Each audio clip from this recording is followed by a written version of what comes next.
Hillary Clinton has announced she's ready to come out of the woods. Mrs. Clinton's remarks at a recent St. Patrick's Day rally referred to the fact that she has spent a good deal of time walking in the forests near her ex-urban home in Chappaqua, New York, ever since her surprising and humiliating and crushing and well-deserved and humiliating and sort of hilarious and totally humiliating defeat by Donald Trump in her bid to become the first utterly corrupt female president of the United States.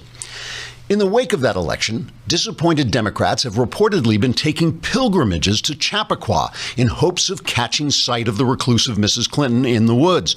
The Democrats, who had been absolutely certain Mrs. Clinton was going to win the election, hiked into the forests where they were absolutely certain they would see elves, fairies, and unicorns, as well as a socialist system that works. Those who have seen Mrs. Clinton in the woods report that the defeated, humiliated, disgraced, and humiliated former candidate for dishonest president spent her time in the forests pulling thorns from the hooves of wounded deer, learning the art of song from the twittering birds, and teaching hawks how to make that loud, piercing, screeching noise when they descend from on high to shred and devour their prey. The Woodland Democrats say they have returned from their Clinton pilgrimage inspired to build a wall around the forest to protect Mrs. Clinton's natural habitat and ensure she can't escape to re-enter politics.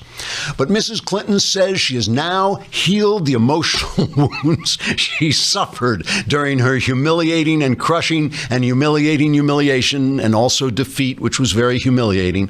Mrs. Clinton says she now wants to return to a life of service to the country, though she's not yet certain whose life that will be and how she can get hold of it. But Mrs. Clinton's wounds from her unprecedented and humiliating defeat have not just been emotional and humiliating, they've also been financial, not to mention humiliating.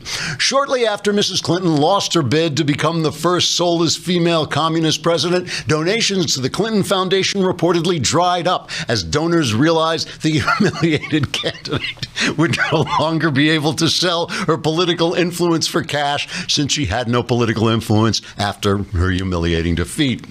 However, word that Mrs. Clinton would be returning to public life. Word that Mrs. Clinton would be returning to public life could change all that, as Democrats can be expected to rally around her, calling for her to once more enter the political fray and lead them to disaster. That should fill the gap until her daughter Chelsea is ready to enter political life and lead Democrats to a whole new generation of humiliation and defeat.